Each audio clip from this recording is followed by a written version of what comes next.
ఆహా నీ ఫైటింగ్ చాలా కాలం దొరబాబు అదే నువ్వు నేను అయితే గిర్రుని తిరిగి కింద పడి తొప్పించుకునేవాళ్ళం హాస్పిటల్కి మోసుకెళ్లాల్సి వచ్చేది.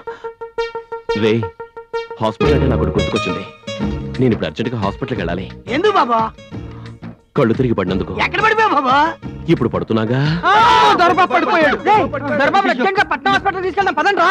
చిన్నోర్వై మన హాస్పిటల్కే తీసుకెళ్ళండి. మన డాక్టరమే చూడాలి. దొరబాబుకి బకెట్లు పడి రక్తం కారుతుందమ్మా, మీరే కాపాడాలమ్మా. కావాలంటే నా రక్తం ఇస్తారు మా దొరబాబుని కాపాడమ్మా. దొరబాబు కావాల్సిన ఈ రక్తం కాదురా, మనుషుల రక్తం కావాలరా. ఏమైంది?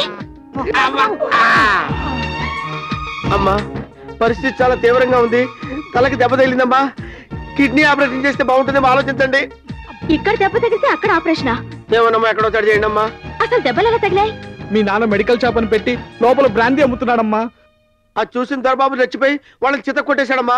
తల్లి ఆ ఫైటింగ్ సూరి మీరు చూసినట్టయితే మీకు మేము ఆపరేషన్ చేయాల్సి వచ్చేదమ్మా. అంత పెద్ద గొడవ జరిగిందా? అదేం లేదులే డాక్టర్ అమ్మా, నిజానికి ఇది చిన్న విషయమే. మీకు ఇది చిన్న విషయమే కావచ్చు, కానీ మీకేదైనా అయితే మేమెంత బాధపడతామో తెలుసా? మీరు ఇక్కడే ఉండి 2 రోజులు రెస్ట్ తీసుకోండి.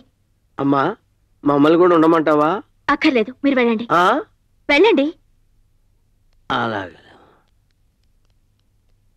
అమ్మా, బాబుని జాగ్రత్తగా చూసుకోమ్మా.